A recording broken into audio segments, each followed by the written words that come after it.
Thanks, Senator. I told you to come back. Yes, you You did. kept your promise. We can't believe it. Senator, can you tell us, have you seen this latest intel and reporting that Iran's nuclear capabilities have only been pushed back a few months by these strikes rather than permanently? Yeah, I've only seen the news reports that say, or some are making the allegation that 400 kilograms of highly enriched uranium to 60% were removed in advance. I don't know the veracity of that. I've just read that in the news. I have no special knowledge and have not been briefed on this. I do think that it is an open question. And I hope they're done. I hope they are chastened by this and they want to be part of the community of nations and friendly with everybody and they don't want a nuclear program anymore. But there's also the opposite possibility that they make a sprint towards finishing off highly enriched uranium and completing a nuclear weapon. I don't think anybody knows yet. So this will either be heralded as the greatest military strike in recent history, or if they make a sprint to the nuclear weapon, people will look back, in retrospect and say, oh my goodness, what happened here? I don't think it's known yet. I don't think anybody knows, and it may take a while to know. I doubt there will be any kind of inspections. I don't think there are going to be nuclear inspections. I don't expect Iran to let anybody come in and look at the facilities. They will say one thing, but it'll obviously have some propaganda effect that they're trying to display, and others will say something else. But I'm not sure we're going to know for a while. I think it's going to take a while to assess things through satellite photos, but I think ultimately it's going to take a while until Iran reveals which direction they're going. Is that why you think that the briefing's been delayed, the classified briefing? I think because they're out of town. I think Hegseth and Rubio were at NATO meetings overseas. The CDC Vaccine Advisory Panel is meeting tomorrow for the first time with its new members after Secretary Kennedy dismissed the previous ones. How do you feel about those members? I know Chair Cassidy.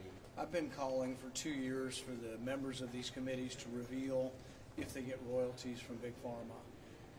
I don't know how you can sit on a vaccine committee and not inform the public whether you get money from Moderna or Pfizer, and how you could possibly vote on whether vaccines should be mandated for the whole country if you're receiving royalties. I don't know if they were, but they would refuse to answer the question.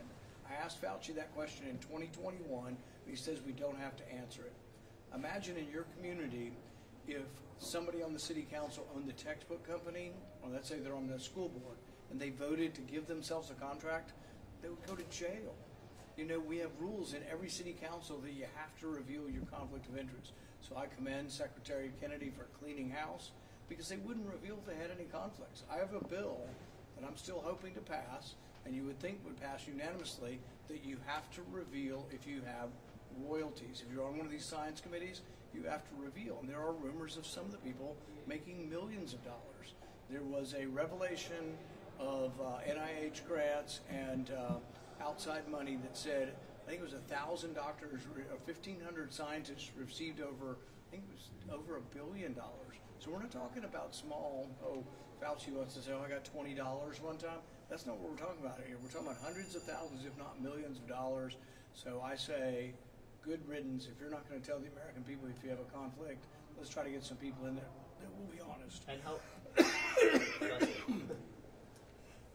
You'll cut that out, right? And then how about the new CDC director nominee, Susan Monterez, coming before you guys for a minute? Excuse me.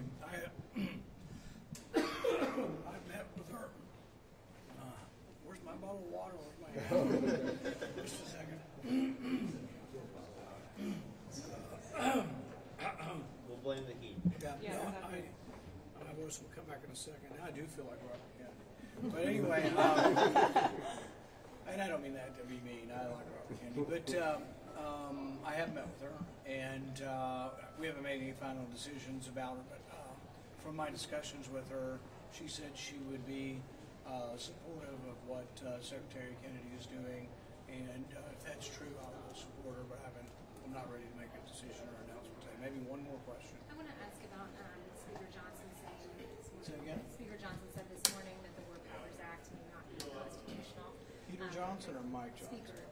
Oh, Speaker Johnson. I thought you said not Peter Johnson. Who's Peter Johnson? Speaker Johnson. Yeah. What is constitutional is what is written in the Constitution, and it says only Congress. Congress has the exclusive right, Article 1, Section 8, Clause 11, to declare war.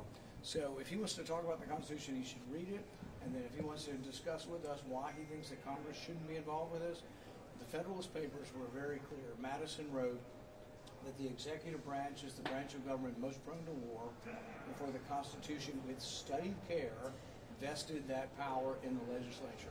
This was a big discussion among the Founding Fathers. They were tired of chronically being at war. They knew that Europe was always fighting each other. England was always fighting France. You had 100-year wars. You had 40-year wars. We didn't want that. We wanted to make war less easy to happen, so we gave that power to Congress. And they've been ignoring that. But I think the Speaker needs to review the Constitution, and I think there's a lot of evidence that the Founding Fathers did not want presidents to unilaterally go to war.